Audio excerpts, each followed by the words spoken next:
नमस्कार दर्शक बंधु जय जगन्नाथ आज वास्तु टिप्स वीडियो को आपण को स्वागत। तो दर्शक बंधु आपण मैंने जदि आम चैनल नुआ अच्छा तो निहाती आम चैनल को सब्सक्राइब कर दिंतु जहाँफल कि आम प्रथम नोटिफिकेशन आपण पाखे जाई पहुँची पार एवं आपण जानीपर आपण वास्तु विषय रे ता सहित आपण घरे सीढ़ी घर केउठी रही केउ दिगरे रहिले शुभदायक हेब अत्यंत आपण जीवन में शुभ फल प्रभावित हेब ता सहित समस्त दुख दुर्दशा समस्या अंत घटब यही विषय आसतु जानिबा। जदि आपणकर सीढ़ी घर भूल दिगरे रही अछि हुए तो यही सीढ़ी घर पई आपण दरिद्र बनी पारंती।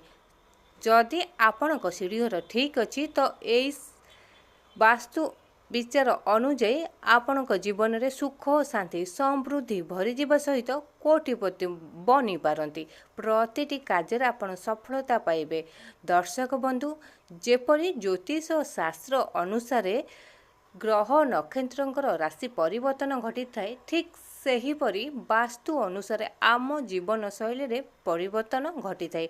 जदि आम घरर वास्तु ठीक थाए आमे प्रतिटी घर ठीक वास्तु अनुसार करि थाउ तो आम जीवन में दुख दुर्दशा समस्या अंत घटी थाए ता सहित सुख शांति समृद्धि रे आम जीवन बीती थाए।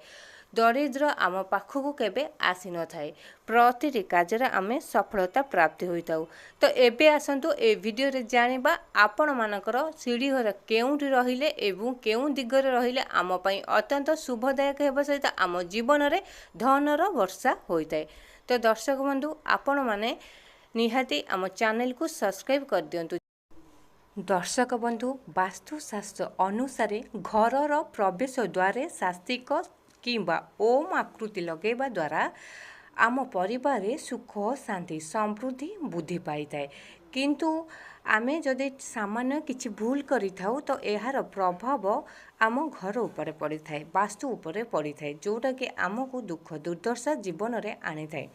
ता सहित वास्तुशास्त्र अनुसार रोषे घरे ठाकुरंक स्थान रहिबा अनुचित एवं गृह मध्य को प्रवेश करने सामने एक कलश रखा आवश्यक जहाद्वारा कि बाहर को जीवा समय आमको शुभ फल मिलवा सहित शुभ संकेत आमको मिली थाए।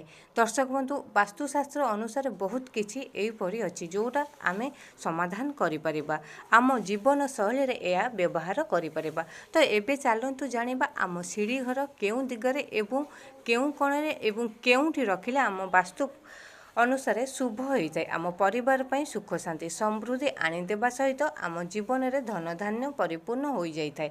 तो दर्शक बंधु एवं आसन जानिबा सीढ़ी घर केउ पटे एवं केउ दिगरे रखिबा। दर्शक बंधु ज्योतिष शास्त्र अनुसार सीढ़ी घर सर्वदा दक्षिण नैऋत्य कोण रे रहिबा उचित तासह पश्चिम किंबा वायु कोण रे रहिबा उचित। एहा द्वारा आम घर पई अत्यंत शुभ एवं मंगल होता है। ता सहित दर्शक बंधु जदि आमर ब्रह्म स्थान रे सीढ़ी घर थाए तो आम स्वास्थ्य अवस्था बहुत समस्या देखा देवा सहित हार्ट अटैक किडनी किंबा लिभर किंबा पेट जंत्रणा देखा जाई थाए। ता सहित आम स्वास्थ्य अवस्था विभिन्न प्रकार समस्या देखा देई थाए। सहित जदि ईशान्य कोण सीढ़ी थाए एवं सीढ़ी तले पाइखाना थाए यह अत्यंत मारात्मक रोग देखा देई थाए आम परिवार। सीढ़ी थाए तो उच्च रक्तचाप और मानसिक अशांति देखा देई थाए। जदि अग्नि कोण रे सीढ़ी थाए तो आर्थिक समस्या देखा देवा सहित संपर्क रे समस्या देखा देई थाए एवं परिवार रे कलह सृष्टि होई थाए। ता सहित जदि आपणक घरे एकाधिक सीढ़ी थाए गोटे कोण रे ताहाले यह आम घर पई अत्यंत अशुभदायक होई थाए एवं अत्यंत रोग रे पीड़ित होई थांती परिवार लोक। आपण एमिति संख्यारे सीढ़ी तैयारी करंतु जहाँकि आम घर पई अत्यंत शुभ होता है।